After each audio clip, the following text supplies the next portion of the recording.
Tu ne parviens pas à satisfaire chacun. Pourtant, tu persistes dans cette quête. Tu modules tes paroles. Tu atténues les aspérités. Tu masques ta frustration, ta perspicacité, ton authenticité, par crainte d'être écarté. Mais en poursuivant cet amour universel, tu as négligé l'art d'inspirer le respect. Machiavel l'avait bien saisi. Celui qui court après la validation se livre involontairement. Il se rend transparent, anticipable, vulnérable. Dans cet univers, ce sont les individus qui gardent leur sang-froid, leur netteté et leur indépendance qui imposent leurs conditions. Tu n'as pas été éduqué dans cette voie. On t'a inculqué l'idée de charmer, de t'excuser pour ton existence, d'être conciliant quand il faudrait être décisif. Dans cette séquence, je vais t'expliquer ce que l'isolement dévoile en profondeur. Pourquoi il représente l'accès au contrôle personnel, et en quoi renoncer à séduire peut te rendre invincible. Si cette idée résonne en toi, le désir d'être apprécié est la chaîne la plus insidieuse. Abonne-toi dès à présent et active la cloche des notifications, reste jusqu'au bout, car une découverte enfouie t'y attend. Une prise de conscience qui brisera cette façade que tu maintiens depuis si longtemps. De tout temps, les communautés ont encensé ceux qui captivent. Le conférencier charismatique, le souverain adulé par ses sujets, le protagoniste unanimement approuvé. Pourtant, sous cette apparence, une réalité plus austère s'est perpétuée en secret. Ce ne sont pas les adorés qui dominent, mais les admirés avec crainte. Et cette admiration ne naît jamais de la faiblesse. Au début du XVIe siècle, Machiavel a formalisé cette observation dans Le Prince. Il pose une interrogation tranchante. Vaut-il mieux inspirer l'affection ou la terreur? Sa réponse est directe. Si un choix s'impose, opte pour la crainte, non par sadisme, mais parce que l'attachement des masses est changeant, opportuniste, éphémère. La crainte, elle, persiste. Machiavel ne prône pas la brutalité, il décortique les rouages de l'autorité.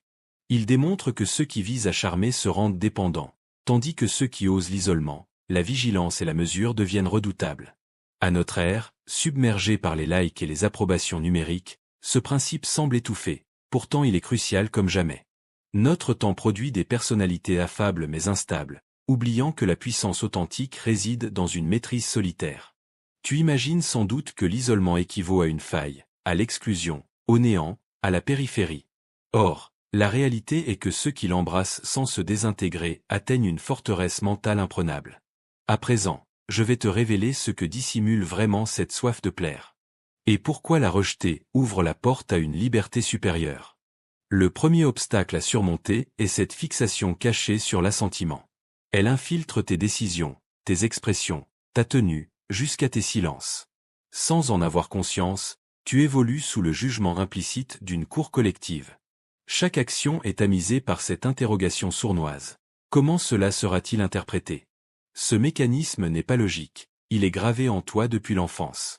On t'a enseigné que l'affection se gagne, que l'inclusion par autrui est une gratification à conquérir, que le regard positif extérieur est essentiel à la survie, et tu l'as intégré. Pire, tu as bâti ton identité sur cette base.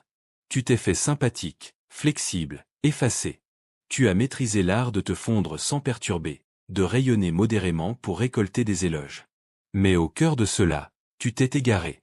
Car cette quête de confirmation est une entrave discrète. Elle te rend décryptable, influençable, avide de signes superficiels qui ne te sustenteront jamais pleinement. C'est ici que Machiavel délivre une leçon implacable. Tant que ton influence repose sur les autres, elle n'existe pas vraiment. Poursuivre l'approbation, c'est abdiquer ton indépendance. C'est déléguer ton estime de soi à des tiers. Et quand ces soutiens s'évaporent car ils le feront, tu chutes. Pour diriger ton existence, extrais d'abord ce poison. Accepte de ne pas séduire. Déshabitue-toi du jugement extérieur comme d'une addiction douce mais destructrice. C'est un processus graduel, malaisé, intense, mais indispensable. Car une fois que tu n'espères plus rien d'eux, ils perdent tout ascendant sur toi. C'est seulement alors que tu peux réfléchir, décider, vivre sans autorisation préalable. Surmonter cet obstacle, c'est apprendre à avancer sans appui relationnel. C'est te rendre apte à rester stable, même quand l'attention se détourne. Et ce qui émerge de cette isolation n'est pas de l'arrogance, mais une vision limpide. Le deuxième obstacle à affronter est cette assimilation erronée entre amabilité et appréhension du rejet. Tu te vois peut-être comme empathique, tolérant, doux par essence, mais interroge-toi sincèrement. Combien de fois as-tu acquiescé par crainte de rompre avec l'autre? Combien de fois as-tu réprimé ta rage, ton flair, ta clairvoyance, juste pour conserver l'affection? Sous cette surface lustrée se cache une tactique défensive, l'amabilité comme bouclier. Tu évites de froisser, donc tu t'aplanis. Tu crains l'exclusion, donc tu te soumets. Mais cette attitude t'épuise, car elle t'oblige à te renier pour maintenir une connexion factice. Tu proposes la sérénité mais t'intoxiques. Machiavel qualifierait cette apparence de vertu comme périlleuse. Elle te rend anticipable, donc exploitable. Elle laisse entendre aux autres qu'ils peuvent obtenir ton mutisme en brandissant la menace d'un départ. Et crois-moi, ils le perçoivent. Le monde n'honore pas l'amabilité par timidité. Il honore la précision. Il honore celui qui refuse sans vaciller, qui fixe une barrière sans élever la voix. Celui qui peut sacrifier une relation sans s'effriter. Tant que tu penses que l'affection naît de ton auto-effacement, tu resteras captif d'une prison luxueuse, justifiant ta capitulation sous le nom d'harmonie collective. Mais il n'y a pas d'harmonie quand tu t'annihiles. Il n'y a pas de stabilité quand tu disparais pour soutenir un lien. Ce que tu nommes amabilité est souvent l'appréhension de perturber, de l'isolement, d'être perçu dans ta vérité. Et cette appréhension te bride.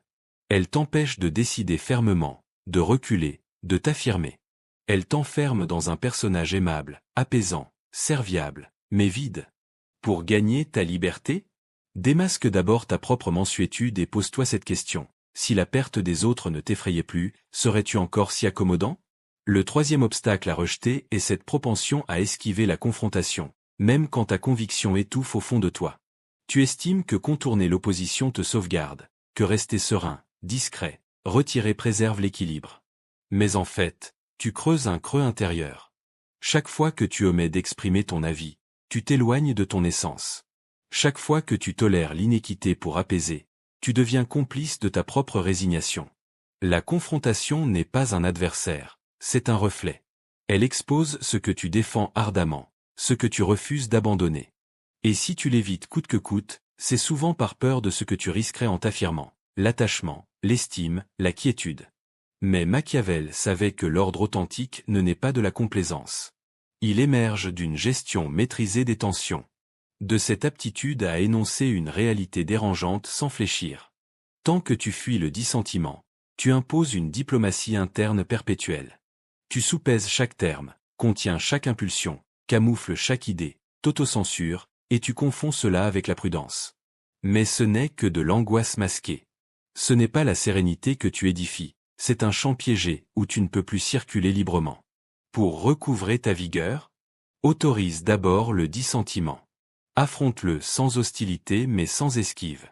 Énonce ce qui doit l'être, même si cela rompt la connexion, même si cela déçoit, même si cela bouleverse. Car une connexion qui ne tolère que le faux n'est pas une connexion, c'est une geôle. Et toi, tu n'es pas destiné à te terrer dans le mutisme. Tu es conçu pour te redresser. Même si ta voix chevrotte, surtout si elle chevrotte. Éviter la confrontation, c'est nier ton existence pleine. À terme, ce que tu crois sauvegarder finit toujours par se corrompre dans l'inexprimé. Le quatrième obstacle à démanteler est cette conviction enracinée que l'affection des autres te mettra à l'abri. Cette notion est apaisante, réconfortante. Elle te suggère que la chaleur relationnelle te protège de tout. Ainsi, tu poursuis l'attachement comme un sanctuaire, un rempart contre l'isolement, l'incertitude, le scepticisme. Mais en vérité, cette croyance te fragilise, car elle transforme l'affection en armure, alors qu'elle est intrinsèquement instable.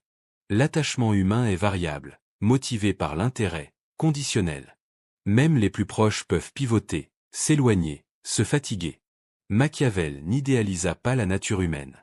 Il la percevait dans ses flux, mouvants, imprévisibles, parfois élevés, souvent risqués. Il saisissait que miser sa stabilité intérieure sur l'attachement d'autrui équivaut à ériger un palais de cristal, limpide, délicat, aisément fracassé. Tu penses que plus tu es apprécié, plus tu es robuste. Or, plus tu t'appuies sur cet attachement, plus tu es précaire, car son extinction suffit à t'abattre. C'est ainsi que surgissent les manipulations émotionnelles, les dynamiques néfastes, les concessions muettes. Tu endures l'intolérable pour ne pas perdre une tiédeur externe qui t'empêche de glacer. Mais la force réelle ne provient pas de l'affection reçue, elle naît de l'aptitude à demeurer verticale quand elle s'évapore. C'est cette distance que tu redoutes, mais qui peut paradoxalement t'affranchir.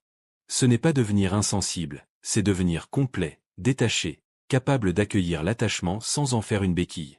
L'individu libre affectionne sans crainte, car il sait que sa sécurité repose sur son centre, sa netteté, son isolement enrichi. Tant que tu crois que l'attachement te sauvera, tu restes un quémandeur émotionnel. Mais le jour où tu réalises que nul n'est indispensable à ton intégrité, personne ne pourra plus t'ébranler. Le 5e obstacle à transcender est cette culpabilité d'exister pleinement. Tu n'en discutes pas, tu la dissimules, mais elle est tapie sous tes choix. Chaque fois que tu déclines une proposition, fixes une frontière, affirmes une divergence, une voix interne te souffle que tu es égocentrique, rigide, ingrat.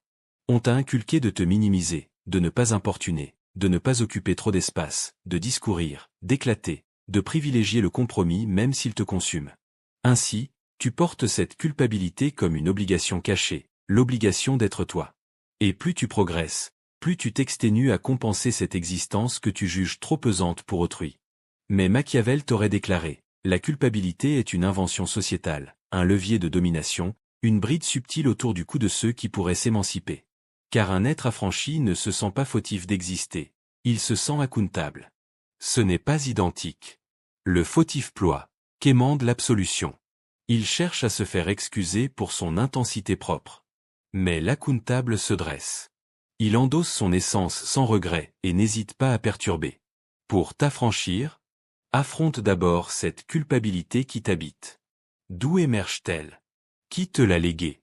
Pourquoi penses-tu devoir solliciter l'autorisation d'être authentique? Tu n'as pas été conçu pour charmer. Tu n'as pas été moulé pour t'évaporer. Tu es là pour incarner ton noyau, même s'il heurte autrui. Et oui, cela impliquera des sacrifices.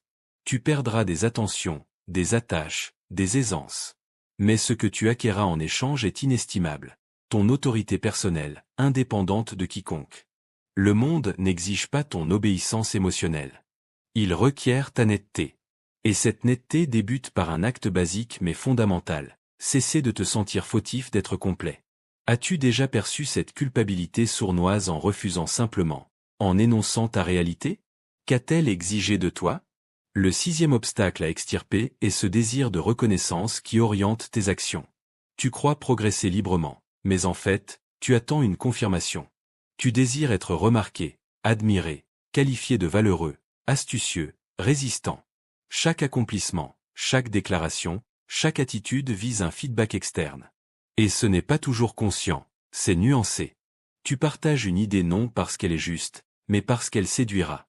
Tu embrasses un projet non parce qu'il te correspond, mais parce qu'il t'élèvera.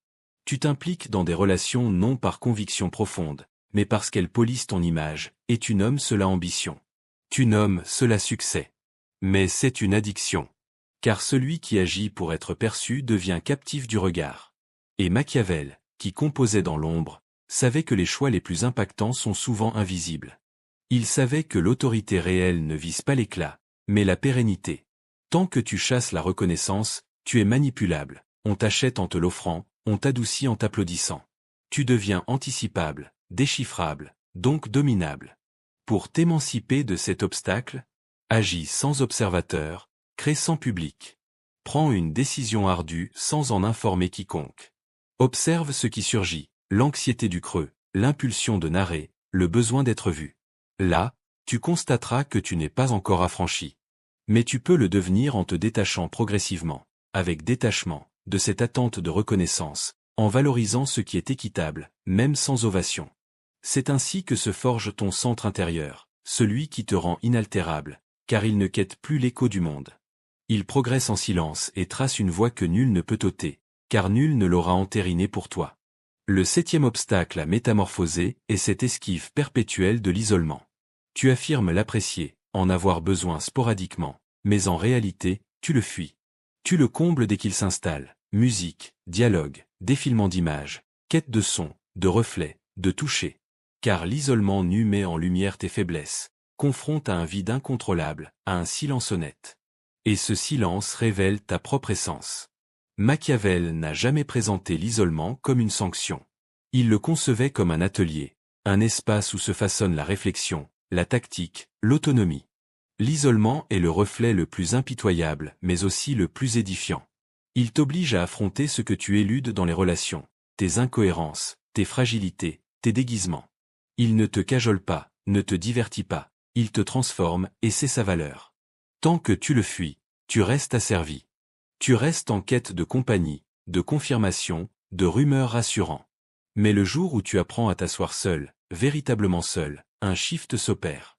Tu accèdes à une netteté que rien d'externe ne peut procurer. Tu te rebâtis sans modèle, réfléchis sans interférence, ressens sans voile. Et progressivement, une vigueur singulière émerge, le détachement. Ce n'est pas du dédain, ni de l'orgueil, c'est une quiétude interne indépendante d'autrui. Tu peux les affectionner, les entendre, les recevoir, mais tu n'en as plus besoin pour subsister. Voilà pourquoi l'isolement est un rite. Il te disloque d'abord, éteint ce que tu croyais être. Puis il affine, purifie, concentre ton être. Et un jour, tu n'es plus isolé, tu es empli de toi-même. À cet instant, tout bascule. Tu n'as plus rien à démontrer. Plus à conquérir. Plus à charmer. Tu es intégral, ancré, et immensément libre. Tu aperçus comment la soif de plaire t'emprisonne. Mais ce que tu ignores encore, c'est que certains rouages vont plus loin. Ils modèlent ta vision, tes options, ton identité profonde, sans que tu t'en aperçoives. Dans cette section, nous plongerons dans les origines cachées de ton attachement au jugement d'autrui. Le premier leurre à dissiper est cette notion que ton apparence prime sur ton essence. Tu investis un temps colossal à sculpter ce que les autres discernent de toi. Tu régules tes paroles, tes mouvements, tes poses. Tu sélectionnes ce que tu exposes, ce que tu occultes, ce que tu retouches, et tu crois maîtriser. En fait, c'est une évasion. Tu préfères sembler harmonieux plutôt qu'authentique. Tu préfères inspirer plutôt que vivre. Sans t'en rendre compte, tu as forgé une version de toi adaptée aux autres mais dépourvue de substance. Ce voile est raffiné, attractif parfois, mais précaire. Il exige un labeur incessant, car la moindre lézarde devient une menace. Tu vis obsédé par le contrôle, angoissé d'être mal décodé, mal perçu, mal traduit, et tu sacrifies ta spontanéité, ta fureur, ton instinct, ta profondeur pour sauvegarder une illusion. Machiavel savait que l'apparence est un instrument, pas une cage. Il comprenait que l'individu tactique peut manipuler les façades sans s'y identifier. Toi, tu les as fusionnés. Tu crois que l'apparence, c'est toi. Tu existes via les regards extérieurs. Et chaque dissonance interne, tu l'étouffes pour ne pas endommager ton rôle. Mais ce manège coûte cher, il bloque ton évolution, tes chutes, ton être. Ton essence est brute, parfois incohérente, parfois dérangeante, mais elle seule peut te compléter. Tant que tu vis pour ton apparence, tu trahis cette essence et te condamnes à une vie esthétique mais vide. Dissiper ce leurre, c'est tolérer de déplaire. C'est tolérer d'être mal interprété. C'est renoncer au contrôle sur ce que les autres retiennent de toi. Et ce n'est pas une vulnérabilité, c'est une déclaration de souveraineté. Car celui qui ne vise plus une perception spécifique commence enfin à vivre depuis son centre. Dans ce dénuement, il découvre une liberté que l'apparence n'a jamais pu offrir. Le deuxième leurre à faire s'effondrer est cette foi ingénue que l'affection résout tout, même les déséquilibres. Tu veux croire que l'affection suffit, que si les motivations sont pures, les cicatrices se refermeront, les oppositions s'évaporeront, les divergences s'uniront. Tu espères que la douceur apaisera les fissures, que l'attention compensera les instabilités. Mais c'est illusoire. Certaines choses échappent à l'affection. Certaines relations te rongent lentement, même sincères. Certains attaches reposent sur l'angoisse, le vide, la quête d'approbation, et tu les entretiens au nom de l'affection. Tu absolves, attends, renonces, t'effaces, et tu juges cela élevé. Mais c'est souvent une survie. Tu refuses de voir, ce lien n'est pas durable. Il te plombe. Il te ramène à tes vieux patterns. Il t'éloigne de ta netteté. Machiavel serait intransigeant face à cette chimère. Il te dirait, un attachement qui ébranle ton centre n'est pas à conserver, peu importe son ardeur émotionnelle. Tu peux affectionner et t'autodétruire. Tu peux affectionner et te renier. L'affection n'est pas un filtre enchanté qui purifie les interactions nocives. Ce n'est pas un dissolvant absolu. Ce n'est pas un gage de vérité. Elle peut occulter l'aveuglement, l'attachement puéril, l'évasion de soi. Tant que tu crois que affectionner suffit, tu t'enliseras dans des relations qui ne t'élèvent pas. La maturité réelle est de saisir que l'affection ne substitue pas l'alignement. Tu peux affectionner et choisir de partir. Affectionner intensément et refuser. Car parfois, l'affection doit se taire pour que l'essence parle. Faire s'effondrer ce leurre est une déchirure, mais aussi un éveil. Tu cesses d'affectionner pour remplir.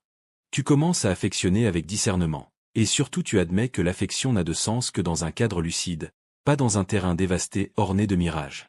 Le troisième leurre à démolir est cette idée que ta valeur repose sur le regard externe.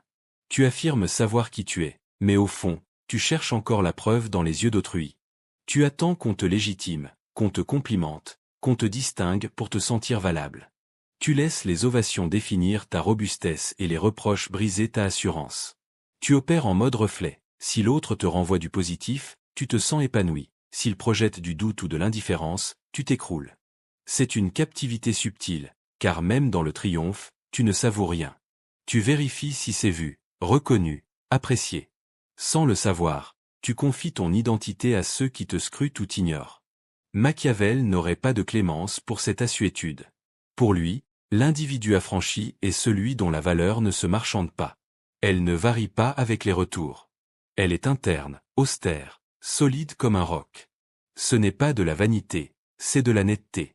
Tant que tu quêtes la validation, tu es exposé. Tu t'affaiblis à chaque silence. Tu te contorsionnes à chaque verdict. Tu deviens une silhouette fluctuante, modelée par les caprices externes, et cette volatilité te mine. Démolir ce leurre, c'est évaluer sans spectateur, te jauger selon tes normes, te respecter sans alibi. C'est douloureux initialement, car tu perds les balises habituelles. Tu doutes de ta valeur. Mais ce creux est le seuil. Le moment où tu ériges une valeur autonome, qui ne quémande plus, qui ne s'estompe plus. Le jour où tu n'attends plus la reconnaissance externe, c'est le jour où tu te reconnais enfin. Le quatrième leurre à confronter est cette confusion persistante entre quiétude intérieure et absence de tension. Tu estimes que si tout est paisible autour, alors tu es serein. Tu appréhendes les frictions, les heurts, les remous comme des menaces à ton équilibre. Ainsi, tu ajustes, contiens, t'adaptes, sacrifies ton essence sur l'autel de la tranquillité. Mais ce que tu appelles quiétude n'est souvent qu'un calme superficiel, un silence forcé, pas une limpidité interne. Tu préfères aplanir plutôt que trancher. Tu préfères conserver l'harmonie externe plutôt qu'assumer le tumulte d'une mutation. Et tu confonds cela avec la sagesse, mais c'est souvent de l'angoisse. La quiétude authentique ne naît pas de l'absence de tension, mais de l'accord entre ce que tu ressens, penses et fais. Elle ne dépend pas de ce que les autres tolèrent, mais de ce que tu affrontes. Machiavel ne confondait pas le repos avec la quiétude. Il savait que l'ordre peut être létal, que le silence peut voiler une oppression, que l'apaisement peut coûter ton automutilation. Tant que tu évites la tension pour préserver la quiétude, tu te renies. Tu internalises le conflit. Tu refuses le bruit externe, mais allumes un brasier muet en toi, qui un jour éclate. Confronter ce leurre, c'est admettre que la quiétude n'est pas toujours tendre. Elle passe parfois par une cassure, un farewell, une clarification, une ire exprimée, un isolement endossé. Ce n'est pas le monde qui doit s'apaiser pour que tu sois serein. C'est toi qui dois cesser les rôles pour calmer autrui. Ce que tu vois comme tension est parfois une genèse. Ce que tu vois comme fracture est parfois une délivrance. Et le jour où tu privilégies ton essence, même dérangeante, c'est le jour où tu cesses la guerre contre toi. Le cinquième leurre à fracasser est cette notion que ta générosité te blindera contre les assauts. Tu as été élevé avec cette foi. Si tu es aimable, empathique, fidèle, la vie te le rendra. Plus tu es équitable, plus autrui le sera. Mais ce monde ne récompense pas la pureté. Il ne sauvegarde pas l'innocence, il évalue ta résilience et parfois te brise justement parce que tu es intègre. Tu crois que ta générosité désamorcera l'agressivité, calmera l'envie, dissuadera les nuisibles. Mais c'est erroné. Ceux qui visent à manipuler, dominer, exploiter voient en ta générosité une brèche, un accès, une vulnérabilité à retourner contre toi.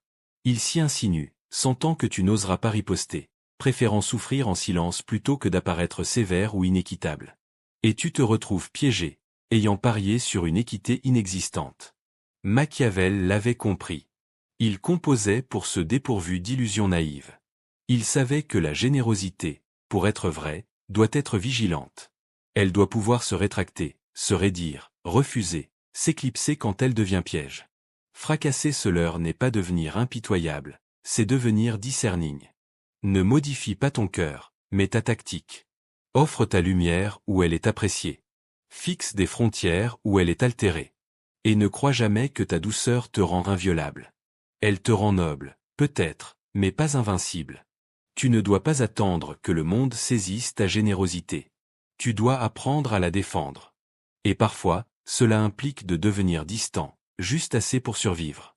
As-tu déjà pensé que ta générosité te protégeait, pour découvrir qu'elle t'exposait au contraire? Que as-tu tiré de cette révélation discrète? Le 6e leurre à arracher est cette conviction courante que l'ego est ton adversaire. On t'a appris à le suspecter, le minimiser, le briser comme s'il barrait la voie à la sérénité interne. Tu entends que l'humilité est essentielle, que se dépouiller de soi est sage. Et tu as commencé à douter de chaque assertion de ta valeur, chaque aspiration, chaque atout comme s'ils étaient douteux. Mais ce n'est pas ton ego qui freine ton progrès, c'est ton lien déséquilibré à lui. Car l'ego n'est pas un intrus, c'est un outil. Il est cette ossature interne qui te permet d'affirmer je, de poser une limite, de délimiter un domaine. Sans lui, tu te dissous dans autrui. Tu deviens absorbant. Tu intègres leurs attentes, projections, plaies, et les assumes. Machiavel n'aurait pas combattu l'ego, il l'aurait dompté, façonné, orienté, car il savait que c'est par lui que surgit le leadership, la résolution, la présence. Le souci n'est pas de posséder un ego, mais d'en être asservi, de le laisser te convaincre que dominer est vital pour exister. Mais l'opposé est tout aussi risqué, l'annihiler. Car un ego éteint, c'est un être sans centre, sans voix, sans confins. Pour t'affranchir, reconnais ton ego, non pour l'éradiquer, mais pour le diriger. Mets-le à ton service.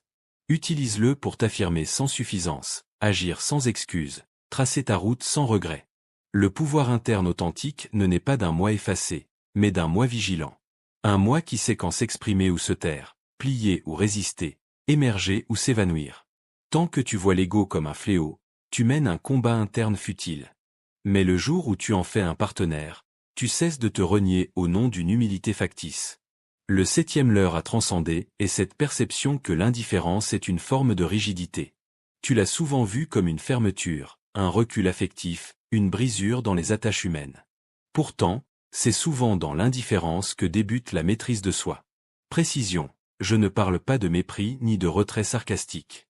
Je parle de cette aptitude rare à ne plus être impacté par ce qui ne vaut pas ton investissement. Cette indifférence n'est pas un refus du monde, c'est une trie, une focalisation, une vigilance. Tu ne peux t'élever si chaque parole te blesse, chaque regard t'altère, chaque rumeur te déséquilibre. L'individu qui aspire à se régner doit apprendre à ignorer sans animosité, s'éloigner sans éclat, rester stable face aux provocations. Mais tu résistes, car on t'a dit que l'indifférence équivaut à un cœur absent. Tu crois que ne pas riposter est glacial, que ne pas répondre est distant. Ainsi, tu expliques, justifies, prouves que tu n'es pas inflexible, pas détaché, pas éteint. Et ce besoin de prouver te rend fragile. Machiavel aurait esquissé un sourire devant ce piège. Il y aurait vu une faille tactique dans cette fixation sur l'explication. Il savait que l'autorité réelle réside dans ce que tu protèges, ce que tu occultes, dans cette sérénité impassible qui déconcerte les perturbateurs. Transcender ce leurre, c'est saisir que l'indifférence n'est pas un néant, c'est une décision. Une décision de ne plus alimenter ce qui t'affaiblit, de ne plus réagir à ce qui quête ton attention sans mérite, de ne plus exposer ton feu interne à chaque bourrasque. Ce n'est pas un abandon des attaches, c'est un recentrage, une garde de ton espace psychique. Et ceux qui confondent ton repos avec de l'absence n'ont jamais saisi la force muette de celui qui ne participe plus. Tu sais désormais ce qu'il faut démolir. Tu as identifié les pièges, les illusions, les assuétudes cachées. Mais savoir ne suffit pas. Il faut assimiler, incarner, muter. Dans cette partie, je te fournis des méthodes pratiques, tactiques et introspectives pour ne plus juste comprendre, mais transformer. La première méthode à adopter est le retrait social discret. Ce n'est pas une disconnexion abrupte, c'est un recul contrôlé. Pendant 3 jours, décide de ne rien diffuser, commenter, partager non pour te dissimuler, mais pour observer ce que devient ta présence sans interaction. Ce retrait est un miroir. Il te force à ressentir le creux que comblait l'échange. Il expose l'agitation interne masquée par le contact externe. Tu verras émerger des impulsions, vérifier ton appareil, diffuser une réflexion, répondre pour rester visible. Observe sans succomber. Demeure dans le calme. N'efforce pas d'exister aux yeux d'autrui. Reviens à ta propre substance. Machiavel aurait saisi ce mécanisme.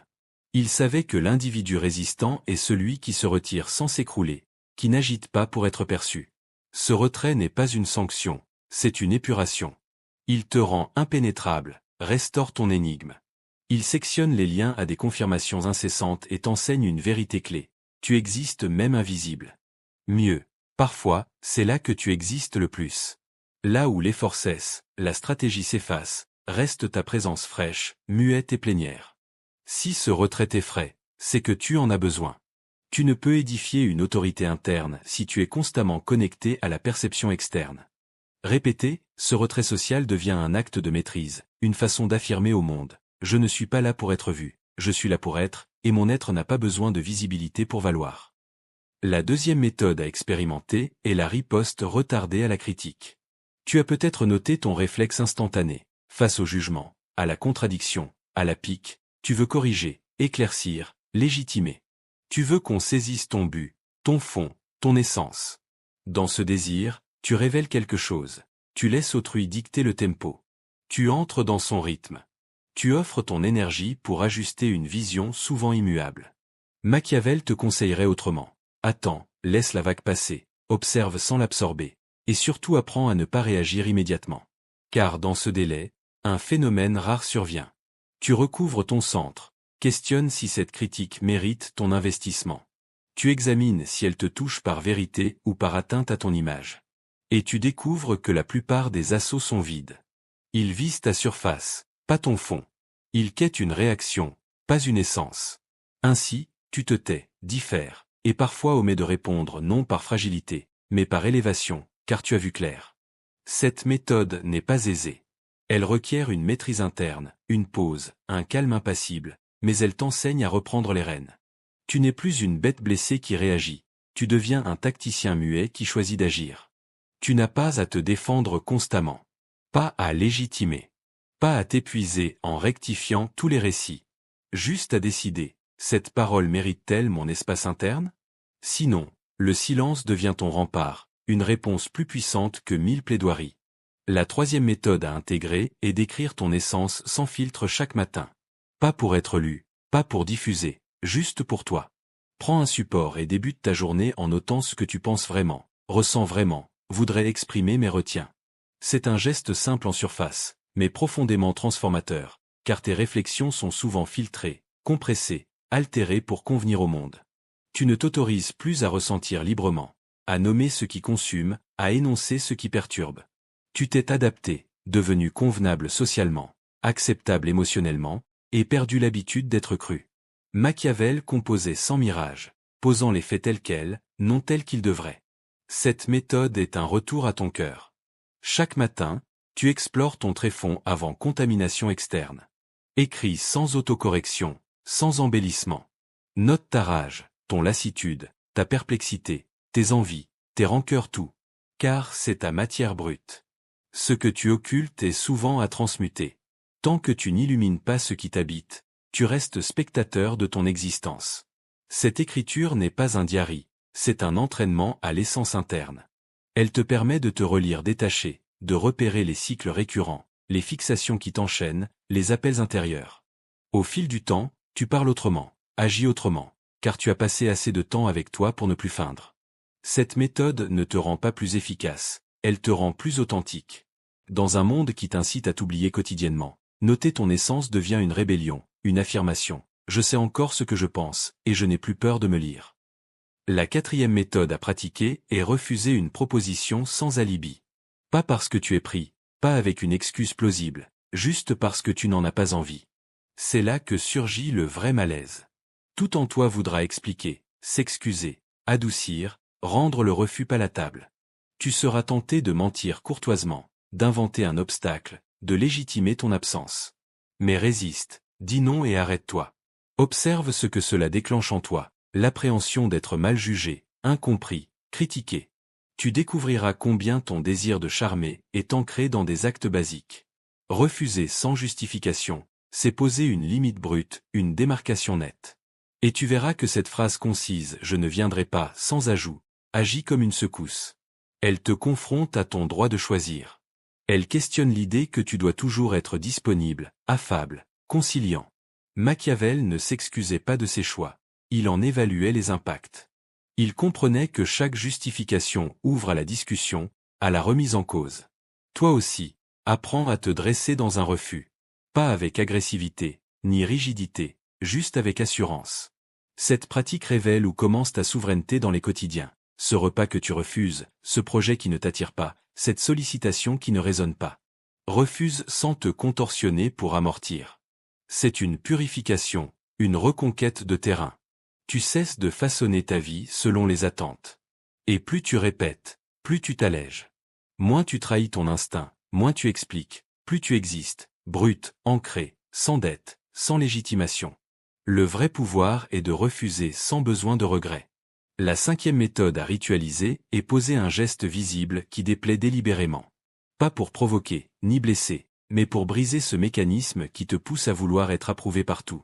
Choisis une action qui heurte ton image, une parole directe où l'on attendait le silence, une stance où la neutralité était espérée, un refus ferme où l'on comptait sur la docilité.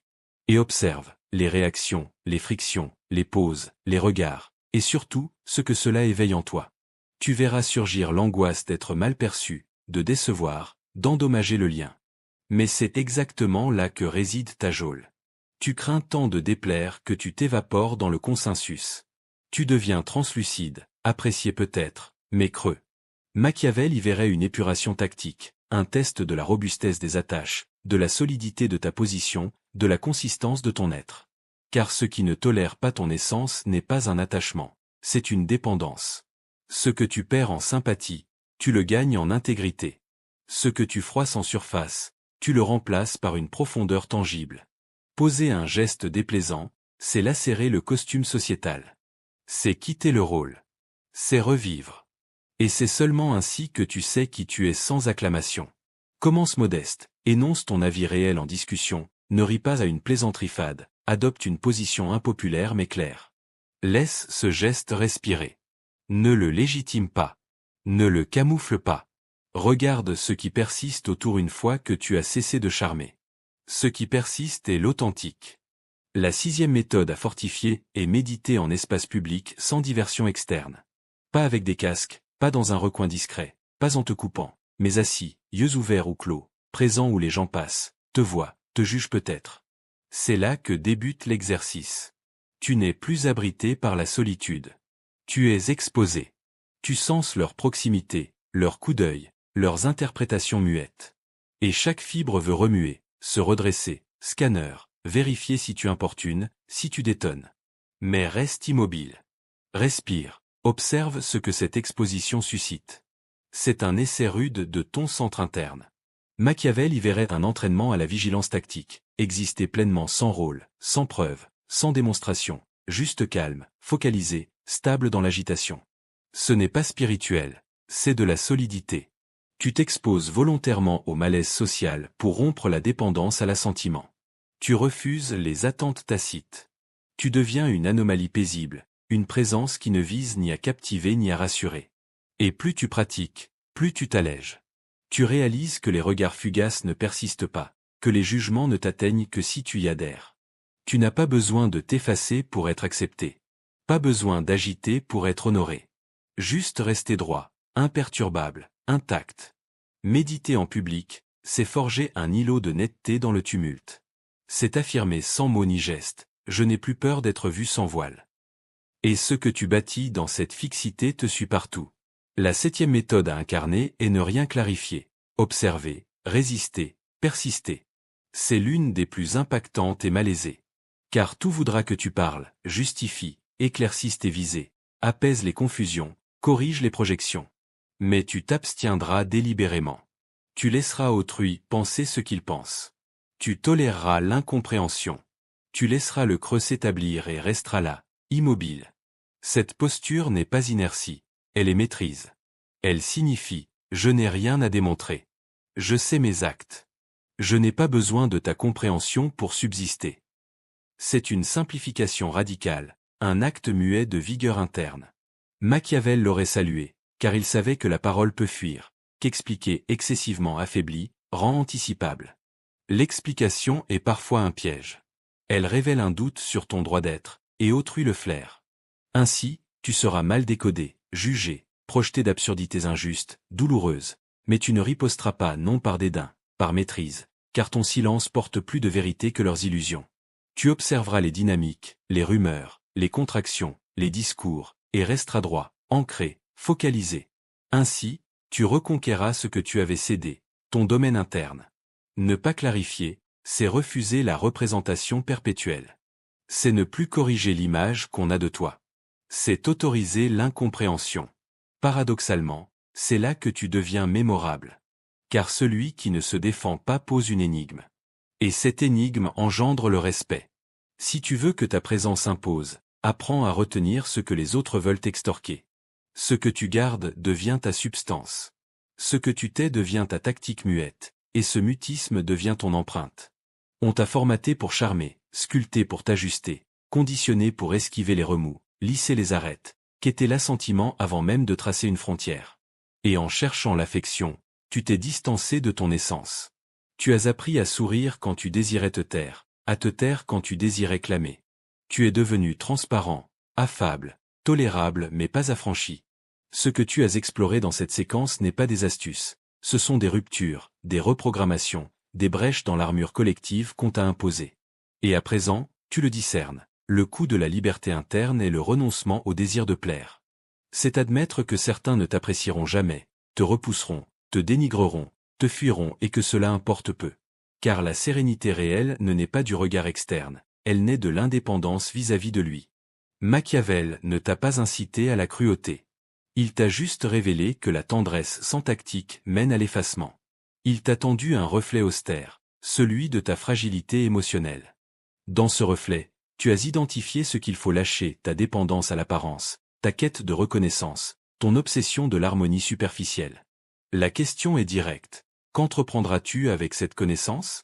Continueras-tu ce rôle, à chercher le terme parfait, le geste idéal, le voile adapté pour briller aux yeux d'autrui, ou opteras-tu enfin pour l'ombre afin de raviver ta propre lueur? Tu ne peux être affranchi et universellement accepté.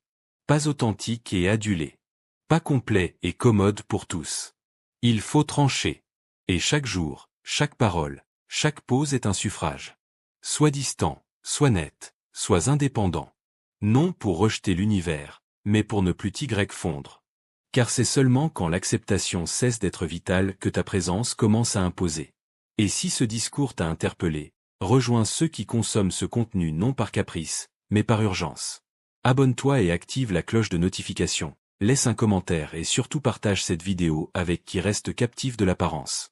Ensemble, sans éclat, sans façade, reprenons ce que l'univers tente de nous subtiliser, notre centre.